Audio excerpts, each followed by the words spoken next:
pitong huling salita na sinalita ng Panginoong Hesukristo bago po siya namatay sa krus. Ayan, the 7 last words of our Lord Jesus Christ. And I would like to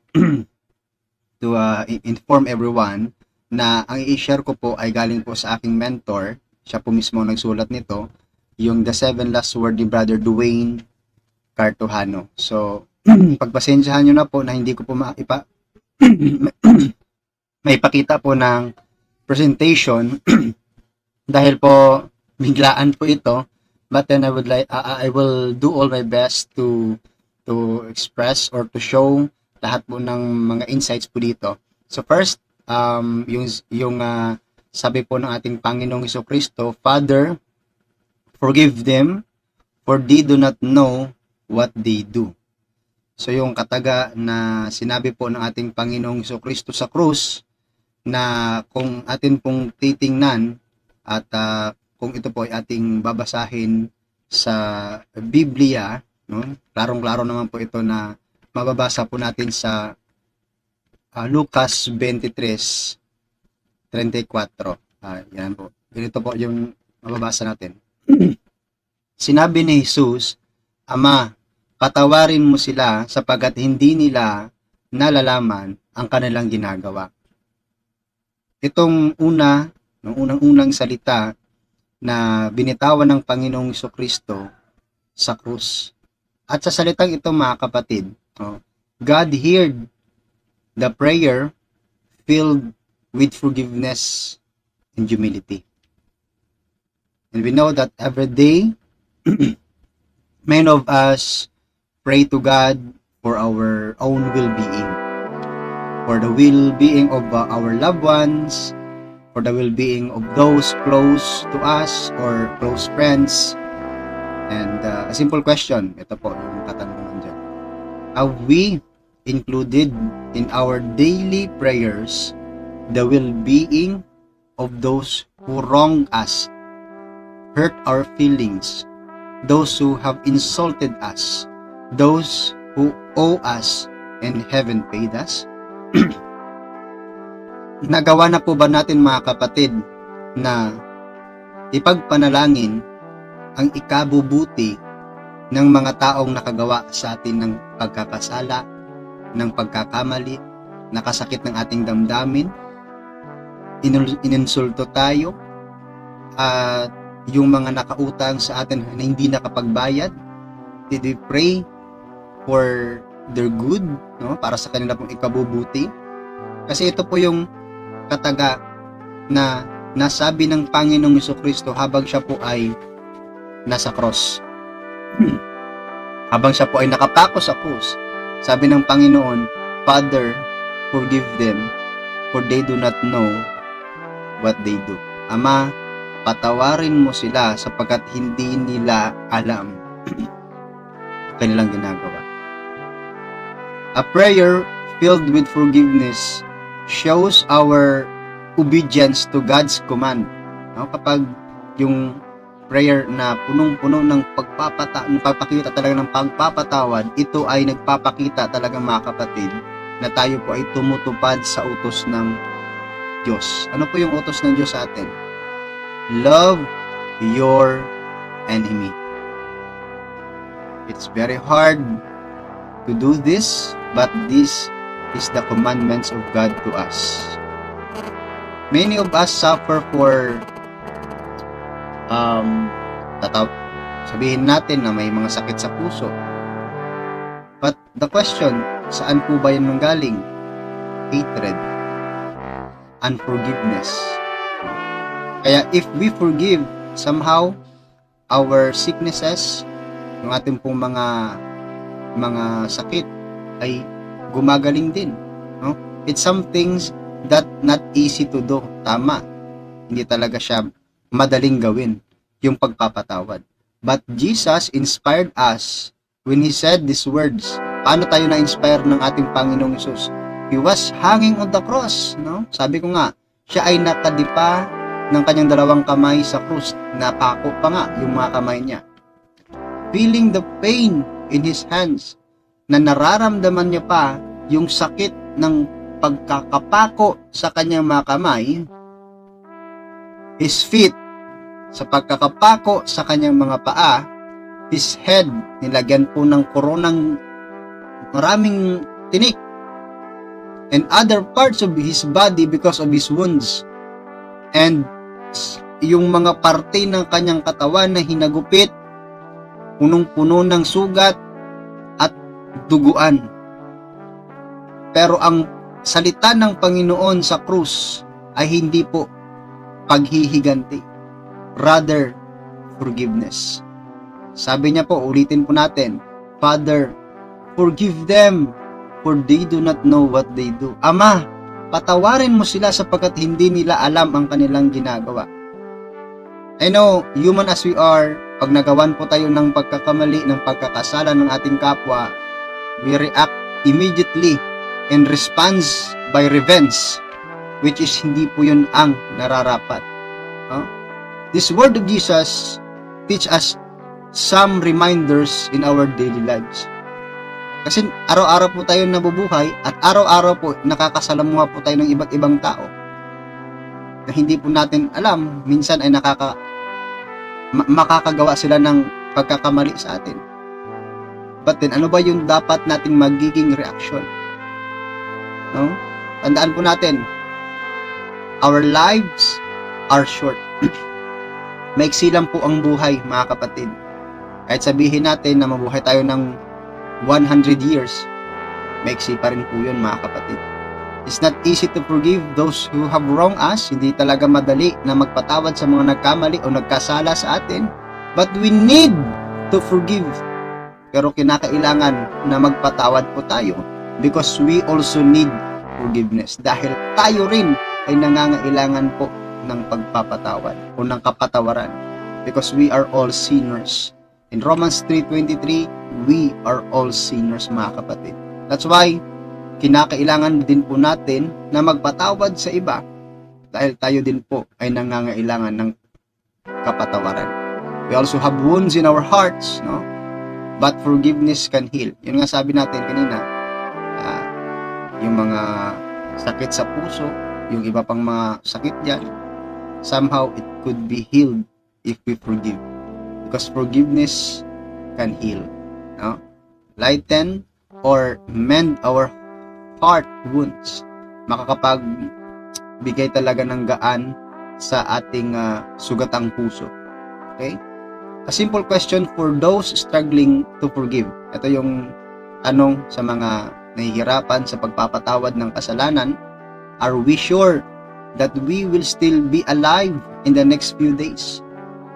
Yung mga hindi marunong magpatawad ng mga nagkasala sa kanila, sigurado ba tayo, mga kapatid, na mabubuhay pa tayo bukas? Bakit po yung ganyan yung tanong? We shouldn't forget that many of us ask for God's forgiveness before we sleep because we might not wake up anymore. Alalahanin po natin na bago po tayo matulog, humihingi po tayo ng kapatawaran sa ating mga pagkakamali, pagkakasala dahil hindi po natin alam kung bukas po ay makakagising pa tayo. What's the point? Alam po natin na ang buhay po ng tao ay hindi po siya permanente, no, sa mundong ito. Temporaryo lang po ang buhay natin sa mundong ito. If we don't forgive those people that make that sins us against us, okay, that wrong us, gumawa ng kasalanan sa atin, pagkakamali sa atin, so paano yan?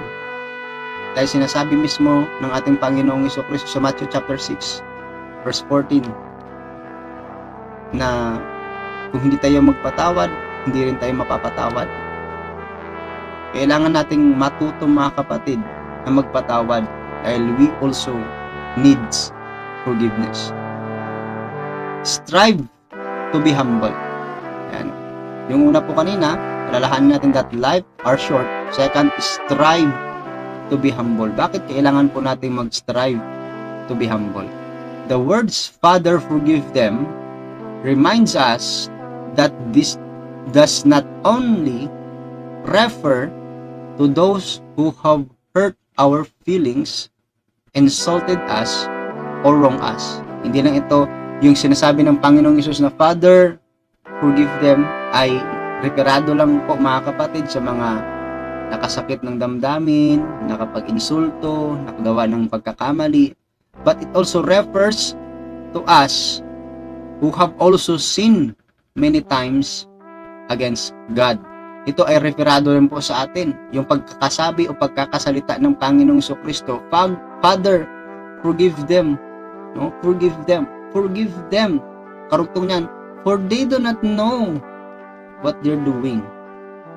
We think we're smart. We think we're good.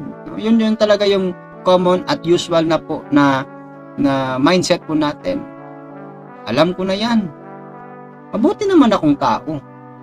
We think we don't need anyone else help.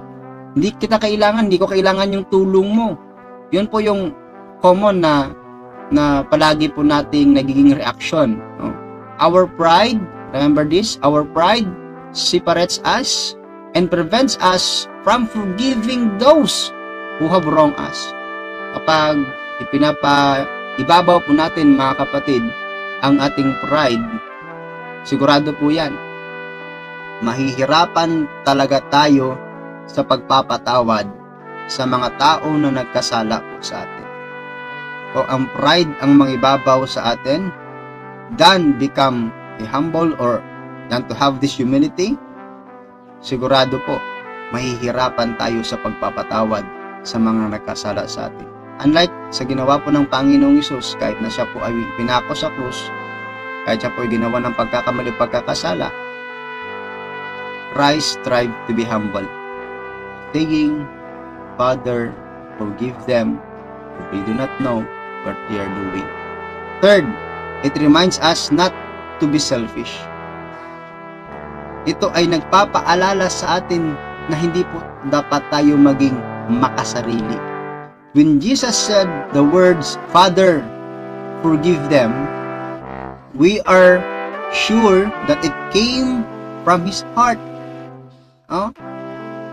Nung sinabi po, sinalita ng Panginoong Jesucristo ang katagang, Ama, patawarin mo sila, ito ay galing sa kanyang puso with great love. And He remembers all the people who need forgiveness. At ito, napakaganda dahil inaalala talaga ng Panginoong Jesucristo ang lahat ng nangangailangan ng kapatawaran. The words forgive, Father, forgive them, do not only remind us to forgive those who have wronged us, but to remind us that each of us in this world deserves to be remembered. Ayan, especially our poor brothers and sisters, especially the orphans, yung mga iniwan ng kanilang mga magulang, those who are victims of calamities. Marami nang dumaan na mga kalamidad po dito sa Pilipinas. At yun, itong kataga na Father forgive them also remind us to remember those who are in needs. Kaya tinuturuan din tayo dito sa salita ng Panginoong Jesucristo na dapat huwag tayong maging makasarili. Those who are victims of abuse. Madami pong mga abuses na nangyayari po sa panahon natin ngayon. Those who have lost trust in hope in our Lord. Those who care, or those who are in prison. God invites us every day to live and pray for the well-being of other people. Remember the song, Walang sinuman ang nabubuhay para sa sarili lamang. Tama po yun mga kapatid. Because we live here on earth not to become a selfish one, but to help one another. Yun po yung purpose natin why we are here in this earth. Okay? Yun po ang pinaka-purpose natin. Bakit po nandito po tayo? Including those who have wronged us and not just our own well-being. See? So, sa first word na binitawan ng Panginoong Hesus, tinuturuan po tayo, ulitin ko po, first, that our lives are short. So, kailangan po tayong magpatawad dahil hindi po natin hawak yung ating buhay. Second, to strive to be humble as like what Christ did. He strive to be humble even though ginawan po siya ng pagkakamali, pagkakasala. The third one is not to be selfish, no? Na kailangan po nating isipin ang mga tao, hindi po yung ating sarili. Even though yung ating Panginoong Jesucristo ay nasa cross na, nakapako na sa cross, hindi niya po inisip ang kanyang sarili. He never becomes selfish, mga kapatid. But, He did what? Is to become selfless. Dahil ibinigay, inalay niya ang kanyang sariling buhay para po sa ating lahat. The second word that Christ said on the cross, today, you will be with me in paradise. Grabe. Ang napakagandang promise ng ating Panginoong Jesucristo sa Luke chapter 23 verse 39 up to 43. Basahin po natin. Tinuya siya ng isa sa mga salaring napako sa tabi niya. Hindi ba ikaw ang Kristo? Iligtas mo ang iyong sarili, pati na rin kami. Ngunit, pinagsabihan naman ito ng kanyang kasama, wala ka na bang takot sa Diyos? Ikaw ay pinarusahan ding tulad niya. Tama lamang na tayo'y parusahan ng ganito dahil sa ating mga ginawa. Ngunit ang taong ito'y walang ginawang masama. At sinabi pa nito, Jesus, alalahanin mo ako kapag maghahari ka na. Sumagot si Jesus, sabi ng Panginoon, second word niya, sinasabi ko sa iyo, isasama kita ngayon sa paraiso. Sabi ng Panginoon, today, you will be with me in paradise. Jesus' death on the cross remind us the vastness and deep of His love for us and reminds us to humble ourselves and repent of our sins. Bakit po parang nakasentro lang lahat, no, sa pagiging humble? Sa first word ng Panginoon ay to become humble. Sa second is to become humble. Yun po kasi yung reality. Sa dalawang naipakong kasama ng Panginoong Hesus, ang isa ay nagmock sa kanya. Ang isa naman ay nakita niya na kung ano at sino siya at yung mga pagkakamali niya at nagbigay siya ng correction sa isang naipako din sa krus. He humbled himself by saying na nararapat lang ito para sa atin. Yung isang naipako. The humility and the repentance of the thief whom Jesus told, today, you will be with me in paradise, give us some questions to ponder. Many of us want to enter the kingdom of heaven, and God invites us to truly give time to turning back to God. Like the thief who repented, admitted his sin, and recognized Jesus as King. Yun nga. Ang ginawang pagpapakumbaba ng isang naipako sa krus kasama ng ating Panginoon ay yung pag-recognize niya. Yung pag-admit niya, pag-amin niya ng kanyang pagkakamali o pagkakasala at yung pagsisisi. Question, are you ready today to recognize and admit your own sins by asking for forgiveness from God or through the sacrament of confession? Are you really ready today to recognize and admit your own sins by asking for forgiveness from God or through the sacrament of confession? Yun po yung tanong sa atin dyan. Nakahanda na po ba tayo sa araw na ito na i-recognize, aminin natin yung lahat ng ating pagkakasala, humingi ng kapatawaran sa Diyos, o di kaya sa pamamagitan ng sakramento ng pagkumpisal ng ating kasalanan sa mga kaparian? The thief said our punishment is just for us because we accept the appropriate reward for what we have done. Many times, we have stolen. Ano po yun? We stole the time that should have been for God. That we should be thankful to Him, pray to Him, and worship Him. We preferred material things. Ayan, no? Paano po ito nangyayari?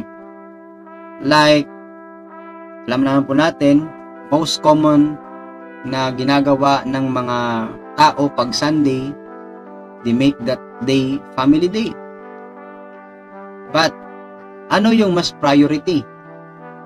To be with God o to have that excursions? Kasi marami po tayong nakikitang ganoon na may mga dapat i-priority na gawain ng Diyos, pero bakit nandoon sila sa excursion?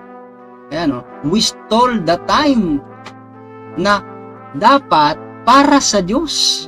Ninanakaw natin ang oras na dapat para sa Diyos. And we make an alibis. Nagrarason lang tayo para to excuse ourselves. Pakunwari.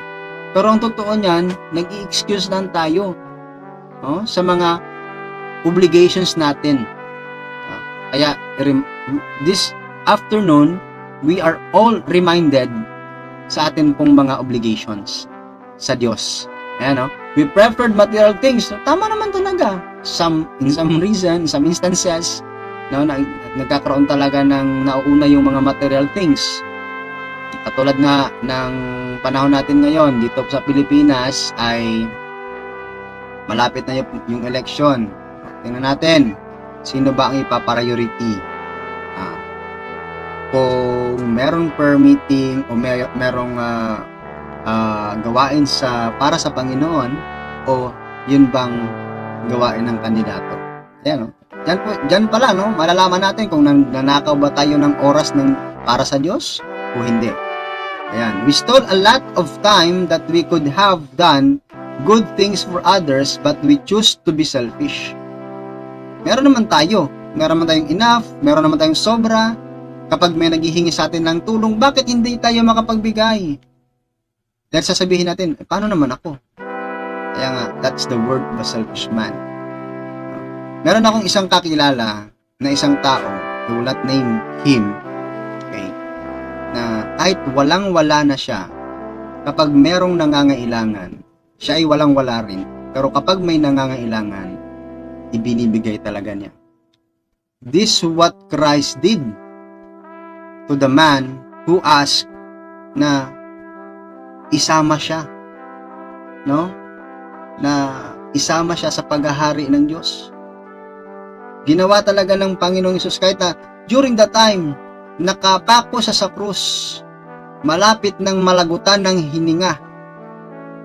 But then, ibinigay pa niya ang hinihingi ng kasama niyang nakapako rin sa krus. Are we really ready to do the same thing that Christ did, na magbigay ng kahit anumang meron sa atin? That is selfless love. Ayan,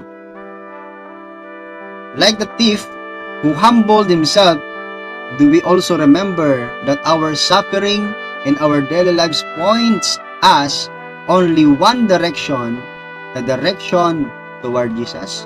Grabe, nung nakapako na sa krus kasama ng ating Panginoong Hesus, yung according po sa church tradition, siya po ay si Demas, Nung naipako na po sa krus yung kasama ng Panginoong Hesukristo, na-realize niya na yung mga paghihirap, yung mga nangyayari sa kanya, deserve na yun. Because, sabi niya, well, ito ay, nakagawa talaga tayo ng pagkakamali. Deserve natin yung ito. Admitting, become humbled, na inadmit niya yung kanyang pagkakamali, at binigyan niya tayo ng right direction. From all our sufferings right now, sa mga paghihirap natin ngayon, sa mga kapaghihatian natin ngayon, sa mga sakit na meron tayo ngayon, ubo man yan, sipon man yan, cancer man yan, or whatever it is, binigyan tayo ng direction toward Jesus. Lumapit lang tayo kay Jesus. Dahil Jesus could help us. At hindi po siya, magdadalawang isip na tutulong sa nangangailangan sa kanya. Tulad po ng nung nakapako sa krus, tinulungan talaga ng Panginoong Hesus. Now, if the hardship felt by the thief led him in the right direction, ito yung dapat natin sanang pagnilayan po, mga kapatid. Yung mga kapighatian, yung mga hirap na nangyayari sa atin, dapat sana makita natin ito to become a direction to Jesus. Hindi po na mapalayo tayo sa Diyos. Kasi, mayroon tayong mga nababalitaan din na nagkakaroon po sila ng gawain na pagkikitil ng buhay. So, because of the hardship they felt. But, very different po ito sa hardship na nakita, naramdaman, na-experience nang nakakita mismo sa ating Panginoong Hesus. Dalawa sila, at dalawa din yung karakteristik na ipinakita. Yung isa nag-mock kay Jesus. At yung isa naman nakarealize that this hardship could lead us to Jesus. Na dapat papunta tayo kay Jesus dahil siya ang nagsabi in John chapter 14 verse 6, I am the way, the truth, and the life. Siya yung daan papunta sa kaligtasan. Hopefully, our feelings sad, the sadness and the failure, sadness, of course, marami po sa atin nawawala ng mga mahal sa buhay. Failure, of course, some of us taking examinations na nagkakaroon po tayo ng mga failures or failure on our decisions, failure sa mga plano natin. Dapat ito po ay mag-lead sa atin toward Jesus. Mag-lead talaga dapat sa atin para mas lalo tayong mas mapalapit sa ating Panginoong Hesus at hindi sa maling direksyon. Okay? Not all those recognized as king know how to remember the people who recognize them as king. Tama po yun. Di ba? Kasi nire-recognize ng nakapako din sa krus ang ating Panginoong Jesucristo na kapag maghari ka na, nire-recognize talaga na king yun. Pero tama po ito. Hindi po lahat ng nire-recognize na hari ay nagre-response sa mga nag-recognize sa kanila. Some want to be recognized as king but no concern and love for the people who recognize them as king. Tama po yun. Pero ibang-iba po yan sa kaso or sa case po ni Jesus Christ, ating Panginoong Jesucristo. Siya po ay na-recognize na king at hindi po siya yung pabayang hari.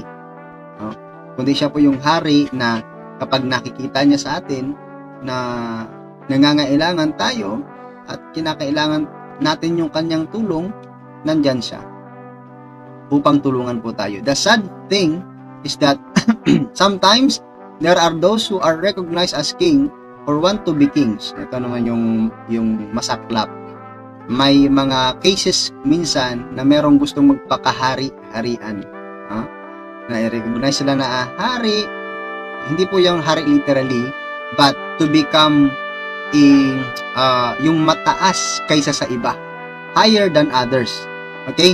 They steal the opportunity for people to be closer to God. Ayan, no? So, I hope, no, na pag nakita po natin na ninanakaw na yung oportunidad natin na maging malapit tayo sa Diyos, naku, umalis po tayo dyan at talagang lumapit tayo sa ating Panginoong Hesus, dahil Jesus is the only true King and should be King of our lives and King who cares for our souls. Yun lang dapat. Kaya nga sa pagpakita po ng Panginoong Jesucristo kay Saint Faustina, ang nailagay po dyan sa may bandang paanan, Jesus, I trust in you. Kasi siya lang yung nag-iisang hari na dapat na pagkatiwalaan. The only King, true King, totoong King talaga yan sa ating buhay that cares for our souls. Ano po na cares for our souls? Yun po yung ginawa niya kasi, mga kapatid, sa isang nakapako din sa krus. Number 3, sabi po ng Panginoon, woman, behold your son. Son, behold your mother. Ayan. Yan po yung mababasa po natin sa John 19:25-27. Ganito po yan, mga kapatid. Nakatayo sa tabi ng krus ni Jesus ang kanyang ina at ang kapatid nitong babae, si Maria na asawa ni Cleopas at si Maria Magdalena. Nang makita ni Jesus ang kanyang ina at minamahal niyang alagad na nasa tabi nito, sinabi niya, "Ginang, narito ang iyong anak." At sinabi niya sa alagad, "Narito ang iyong ina." Mula noon, pinatira ng alagad na ito sa kanyang bahay ang ina ni Jesus. How is our relationship with our beloved Mother Mary? And how is our relationship with our mothers who gave birth to us? Dalawang tanong po yun. Kumusta yung ating relationship sa ating mahal na inang Birheng Maria, na ina ng Panginoong Hesus?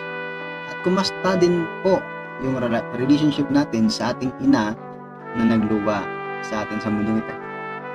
These words of Jesus show how important mothers are to Him. Yan, pinakita ng Panginoong Hesus sa atin sa ikatlong salita na kanyang binitawan sa 7 last words, na mahalaga ang papel ng isang ina. This word of Jesus stir our hearts that each of us is not only considered children of God, but disciples like His servant whom He introduced to His own mother as a son, and Mama Mary as His mother. So, inintroduce po sa atin na naging ina ng simbahan ang ating inang Birhen. No? Dito po, mga kapatid. In the study of the scholars in Scripture, to know what really happened in those days, scholars says, the mother of Jesus, a model of faith. Ina pala ng Panginoong Hesus, modelo ng pananampalataya. And disciple whom Jesus loved are now one as the disciple accepts the mother in an unconditioned acceptance of the word of Jesus uttered from His throne on the cross. Ayan. Question that give us reflection. Ito. Do we accept the mother that God gave us? Kasi marami, I would like to share also to you, my dear sisters and brothers, na sa pangunguna po ni Reverend Father Tomas Dilicana, we conduct what we call Encounter with Jesus, the Lord of Divine Mercy. And yan po ay isang recollection, retreat, para po sa mga youth, for those who are in grade 10, and grade 11, grade 12, and we have the topic entitled My Relationship with My Parents. At napupunta po kami sa punto na ito yung tanong, do we accept the mother that God gave us? Kasi upon my experience po mga kapatid, sa pagdidiscuss po dito, may mga bata na they hate their mothers. Why? First, may mga abandoned children, iniwan ng kanilang ina. Second, may mga hindi naman sila abandoned, pero hindi rin sila napakita sa kanilang mga anak because they choose to work in abroad para po ma-sustain at mabigyan ng magandang buhay ng anak dito sa Pilipinas. And then the case na naging reason bakit they hate their mothers. Ito yung pinakatanong sa atin ngayon. In our personal reflection, do we really accept the mother that God gave us? Hindi po ba sumagi sa ating isip na sabihin na sana hindi na lang ikaw yung aking ina? Kasi I heard that and I very hurt to hear that na may nagsabing ganyan na they hate their mother. And it's very painful to hear that word, mga kapatid. Let us remember that we Catholics love Mama Mary because we love Jesus. But the sad reality, merong love niya si Jesus but hate niya si Mama Mary. I hope that all those who love Jesus will also love Mama Mary. Will be open this moment kung may nakikinig man ngayon na may tampo sa kanilang ina. This is time siguro to reconcile to our mother, no? Kasi ito yung pinakatanong sa atin. Do we accept the mother that God gave us? Maybe we will say yes, and some will say I don't know, or some will say no, or some will say definitely yes. Depende naman po yan sa ating mga experiences. But kahit anong gawin natin mga kapatid, bali-balik na rin man yung pagkakataon, yung sitwasyon, sila pa rin ang binigay sa atin na maging ina at nagluwa sa atin. It's beautiful to see when we read that the scholars call the man entrusted by Jesus with his mother a disciple, not only because he is one of Jesus' disciples, but because he accepted Jesus' mother as his mother. Ayan. So, grabe yung honor na ginawa dito sa kay Saint John na yung pagtanggap niya po kay Mama Mary. No? At ito rin po yung application sa atin sa simbahan that we also accepted Mary as the mother of our Lord Jesus Christ, the mother of God, and also the mother of the church. If we love, respect, and accept our mothers, we are not only called good children, but are also called disciples of Jesus. So mga may tampo, may hatred, or may galit sa ina, yun po ay nagpapakita that we are not really disciple of Jesus, because the true and real disciple of Jesus accepted his own mother. Yan. There are children who wish they had a different mother. Tama yun, yung sabi ko kanina. And they say this because of the times they were scolded. They didn't get what they wanted. Yan, naalala ko tuloy. Nakaraang linggo lang na yung pinaka-last topic namin, pinaka-last na encounter with Jesus the Lord of Divine Mercy namin, yung recollection. Meron talagang umamin po mga kapatid na may tampo siya sa kanyang magulang dahil hindi naibigay ang kanyang gusto, no? They get anger with their mothers. Meron talagang umamin na ganyan dahil hindi nga nabibigay. And then, but then at the end, mga kapatid, they realizes na hindi naman pala dapat lahat ng hihingin ay dapat maibigay instantly. At hindi naman lahat ng hinihingi ay dapat ibigay talaga. Katulad po ng mga prayers po natin. No? May prayers po tayo na gustong-gusto talaga natin. But God answer us in a different way. Yes, that is very for you. No, makakasama yan sa'yo. And wait, because according to Jeremiah chapter 29 verse 11, may mas mabuting plano ang Diyos sa ating mabuting plano. Yun po. Ayan. So, eto. We should not forget that the mother who give birth to us were also given the voice of God in our hearts that says, "Here is your mother." A voice that remind us that we cannot replace our or have no equal to our mothers given by God to us. Hindi po yan pwedeng mapalitan ng kahit na sino man, yung binigay talaga ng Diyos sa atin, na ating mga ina. Our mothers are a great treasure given to us by God. Kasi, if we back to the reflection, paano kung naging iba? Paano kung pinagbigyan tayo?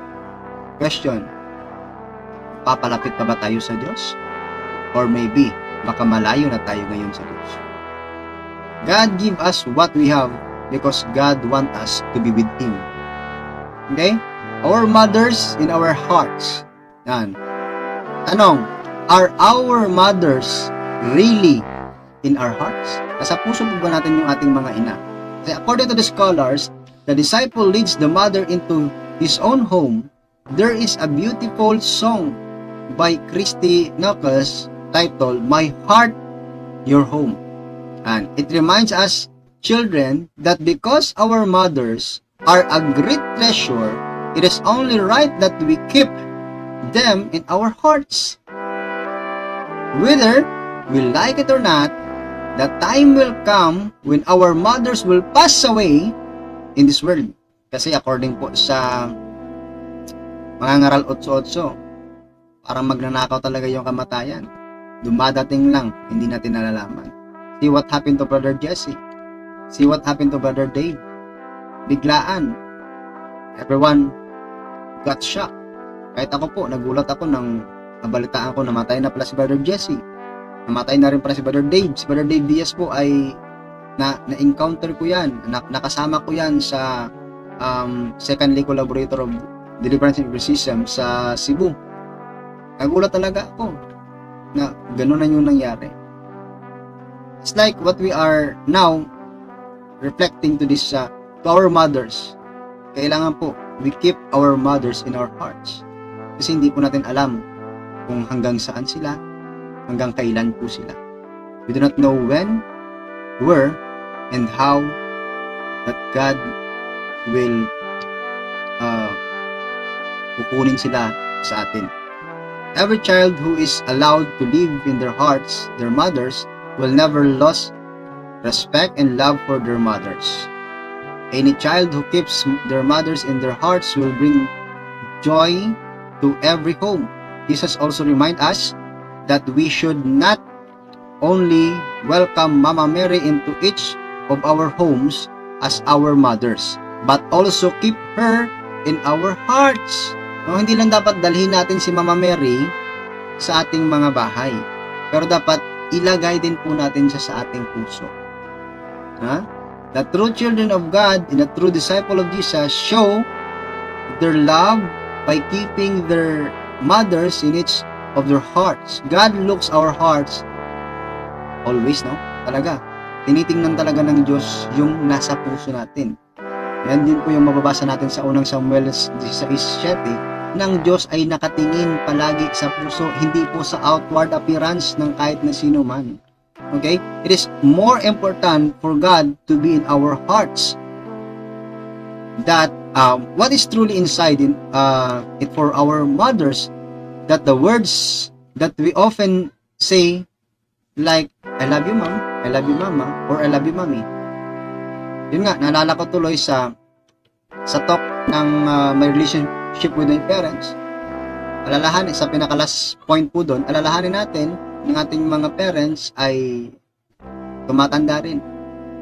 No? Huwag nating hayaan na dumating ang araw na sasabihin natin, "Ma, I love you, but nasa kabaong. Paano pa niya maririnig yung I love you kung wala na po siya? So, kung meron pa tayong ina, pagkakataong ito, so, kailangan talaga iparinig natin, iparamdam po natin sa kanila yung pagmamahal na meron po tayo. Kung tayo naman ay ina, no, katulad ng sinabi ng Panginoong Hesus sa krus, sa kanyang ina, no, narito ang iyong anak. Paramdam din po natin sa ating mga anak yung ating pagmamahal. Kasi hindi po garantiya na bata pa ay hindi po kukunin ng Panginoon. Naalala ko nga nung time of pandemic, ng aking pong nakakandang kapatid ay kinuha na po sa amin ng Panginoon unexpectedly. So, 3 kaming magkakapatid, ngayon 2 na lang po kami. At yun, masakit na biglaan mawalan ka ng mahal sa buhay. Kaya kung nandyan pa po yung ating ina, iparamdam po natin sa kanila yung pagmamahal na yan. Kung tayo naman po ay may mga anak, same din po mga kapatid, paramdam din po natin yung ating pagmamahal. It's like Christ said, no? Ina, narito yung anak, anak, narito yung ina.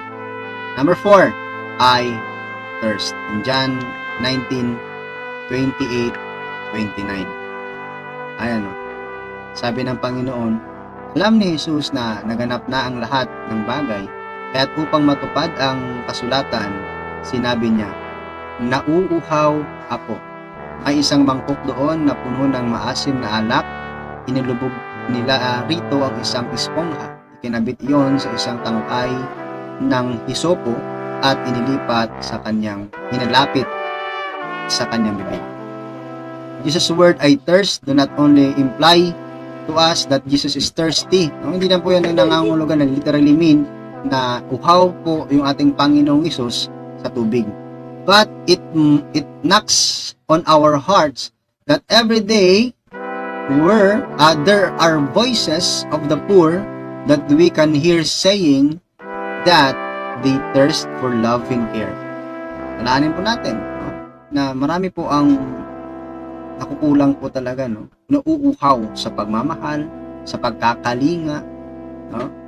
And the word and voice of Jesus saying, I thirst, did not end with His death on the cross, but we continue to hear it in every place. Paano po yon? We continue to hear this voice in the elderly and the children on the street who thirst not only for water and help, but also for a little attention and care. No? But somehow, anong ginagawa po natin sa mga matatanda, sa mga batang nakikita po natin sa lansangan, no? Minsan kinakatsawan pa. Minsan nga ay pinagdidirian pa. Ano? Have we shared with these poor people the water of our little time, attention and care? Napakinggan na po ba natin yung kanilang istorya? Bigay ba tayo ng kahit na kaunting oras at pag-aaruga sa kanila? Hopefully, we will not forget that there are small voices that remind us that we should not forget that there are people who thirst for our prayers. Yan. Maraming tao din po, mga kapatid. Yes, that's really true. Na nangangailangan ng ating panalangin. Especially, our poor brothers and sisters in prison, yung mga nasa kulungan, who are suffering, hindi naman kasi lahat ng nakulong ay may kasalanan. Marami din walang kasalanan pero napagbintangan. They are suffering for the sin that they never did it. In hospitals, in homes, who are caring in the souls of those who have been forgotten in prayer with our loved ones who have passed away. Kasi ito po yung reality, mga kapatid. Marami po na mga mahal sa natin sa buhay na pumanaw na. Ang tanong, naaalala pa ba sila? Napagpapanalanginan pa ba sila? Or naaalala lang natin sila kapag November 1, kapag November 2, All Souls Day, kapag nag-celebrate na tayo ng All Souls Day? Yan. Do we still have time for them? Do we still remember them? This voice continue to remind us as children that we have parents who thirst. Yan. itong sabi ng Panginoon na siya ay nauuhaw, ito ay pagkakauhaw din na nagpapakita, papahiwatig sa atin na meron tayong mga magulang na nauuhaw din po sa pagmamahal natin, sa attention natin, sa pakikinig natin.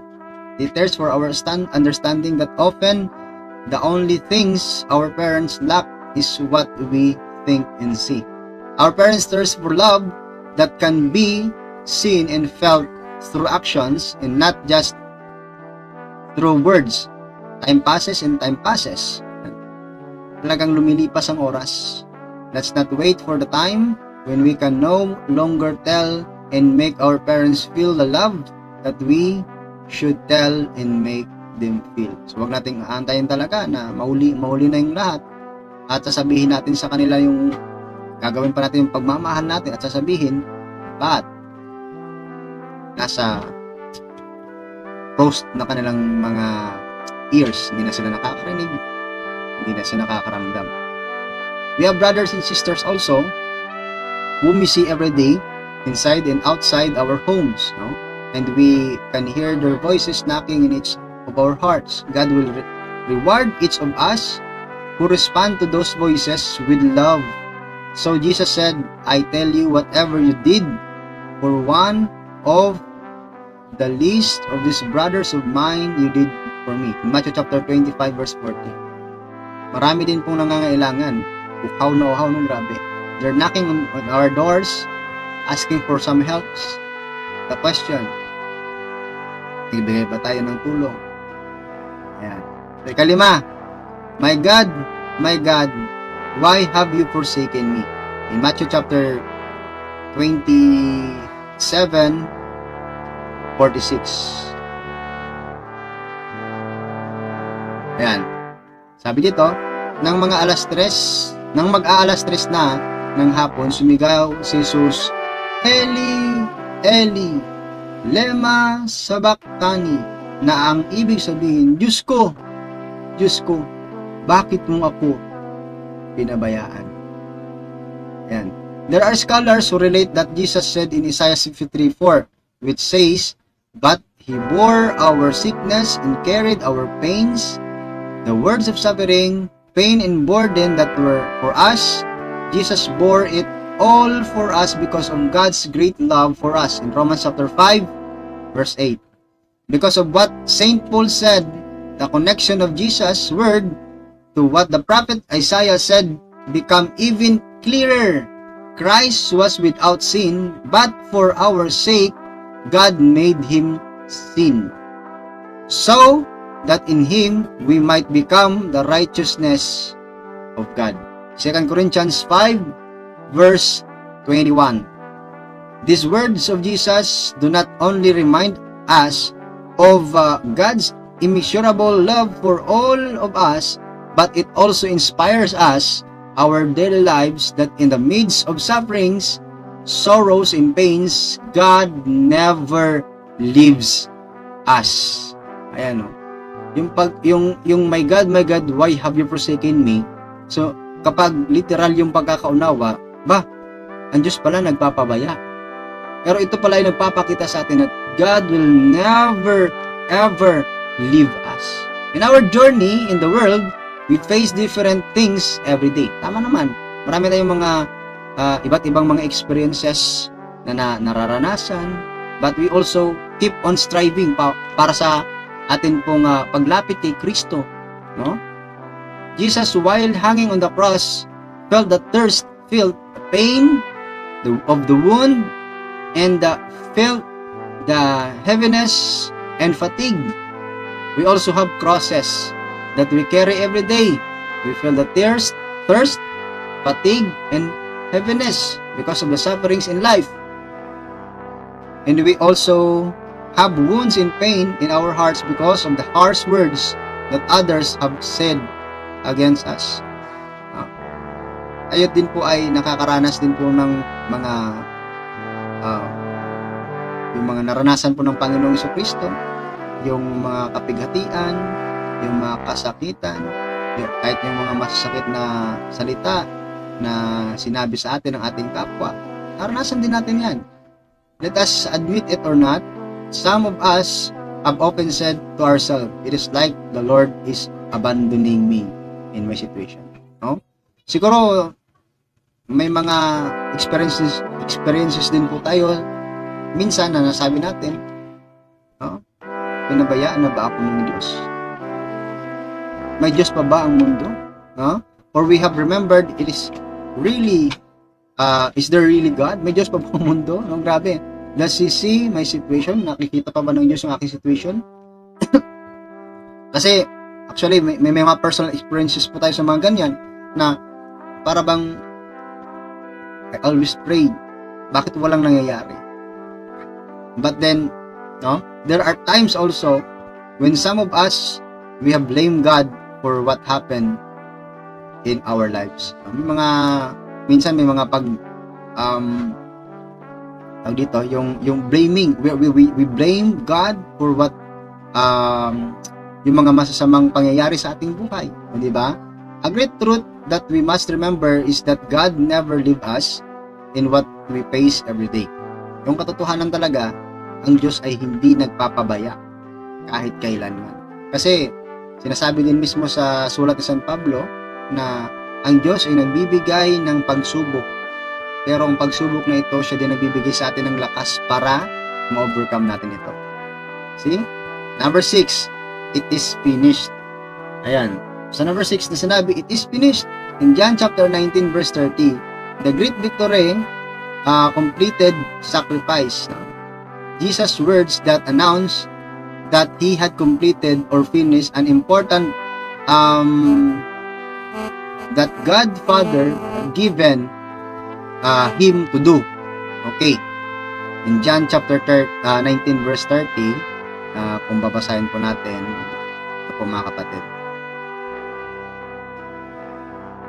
May tumawag. Okay. Pagkatanggap ni Jesus ng alak, sinabi niya, naganap na, it is finished. Niyuko niya ang kanyang ulo at nalagot ang kanyang hinga. Now, Jesus also felt a lot of pain and burden before He finished a great mission that God the Father had given Him. A person feels great joy when he completes or finishes something important that once achieved in his life. It is immeasurable joy that a poor person feels when he passes the bar exam because he is finally a lawyer. But before he felt the immeasurable joy, he meant through various sacrifices, sacrifice of many things, to give a lot of time to his review and many days of his confusion and struggle. Hindi lang po sa pagiging lawyer, even though po sa pagiging teacher, no? Maraming mga demonstration teaching, marami pang preparation, marami pang mga sacrifices sa paggagawa ng thesis and research and for the final defense, no?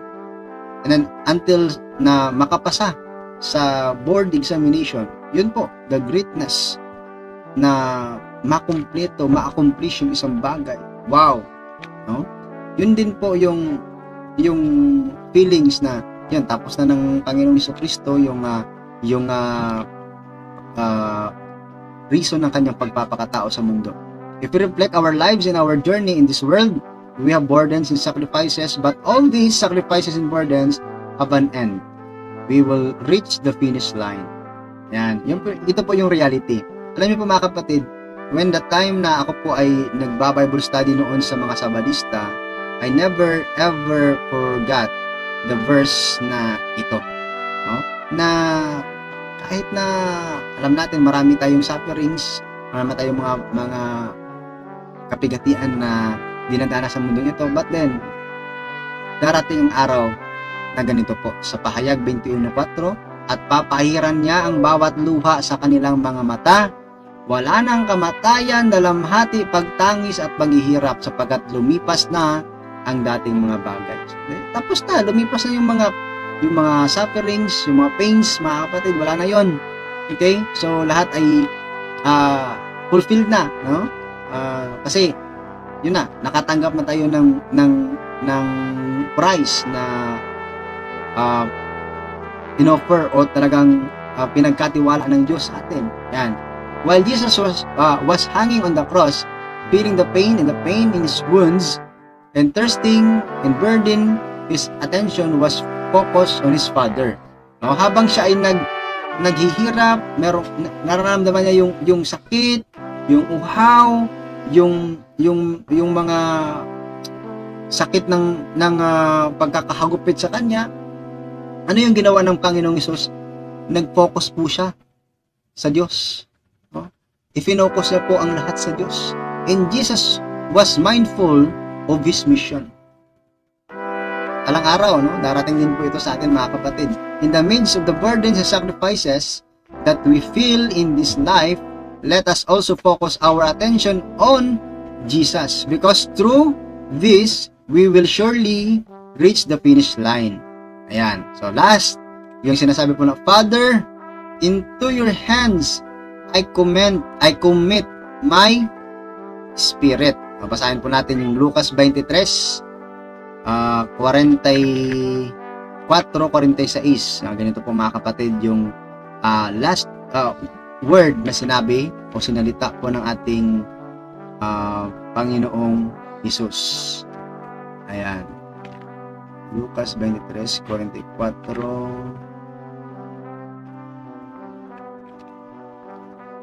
Ayan. Ito po, mga kapatid, basahin natin. Nang magtatanghaling tapat na, hanggang sa 3 ng hapon, nagdilim sa buong lupain. Nawala ng liwanag ang araw, at ang tabing ng templo ay napunit sa gitna.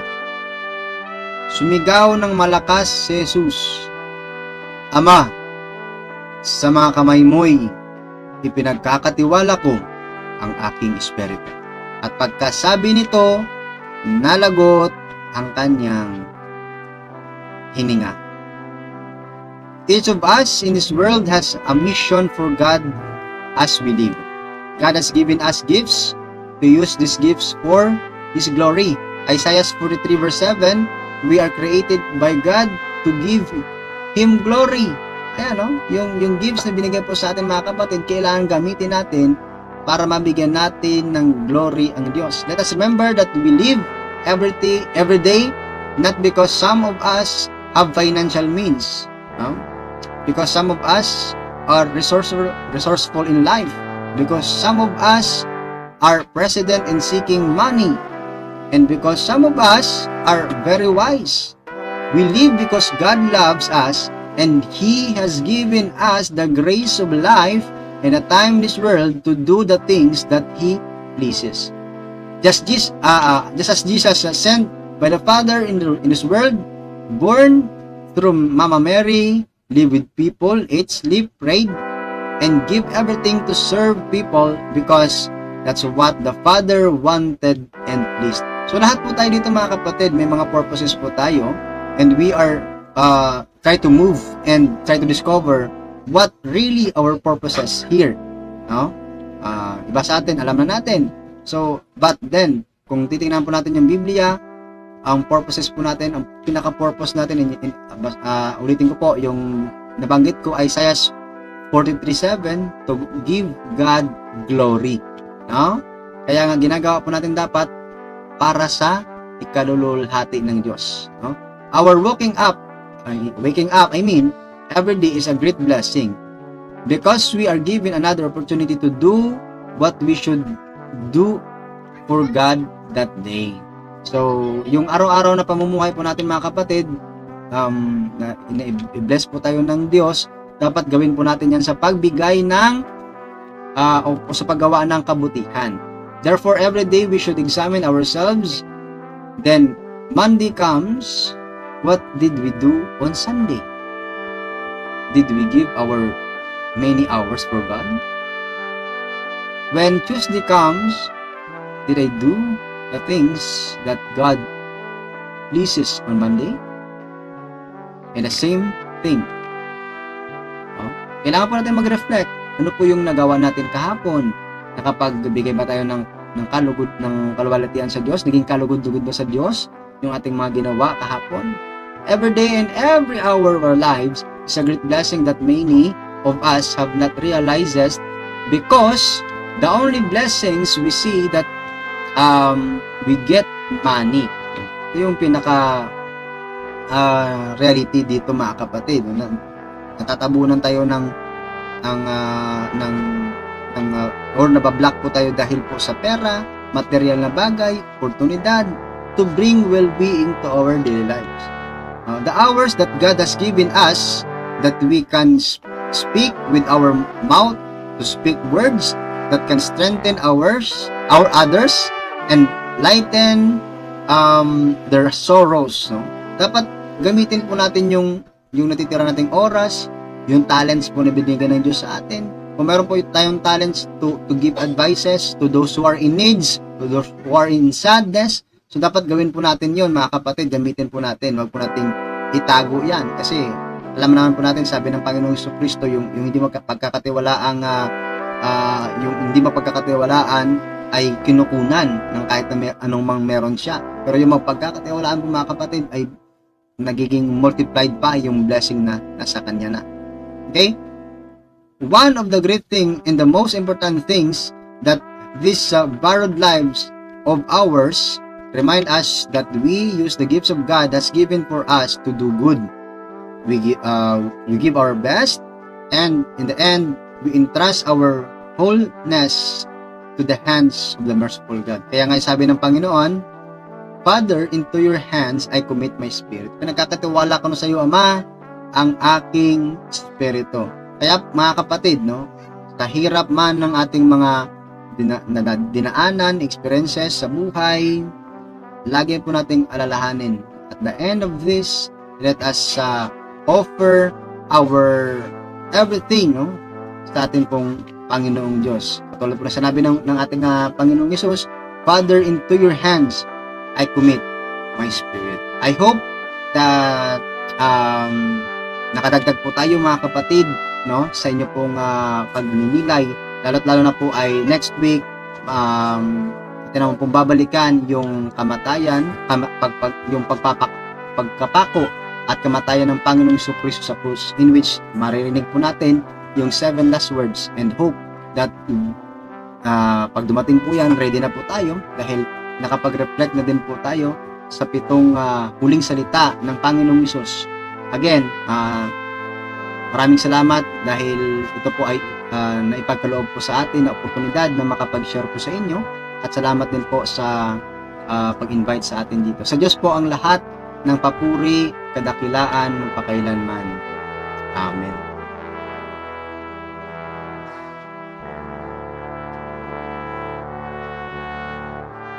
To make His message known is our responsibility.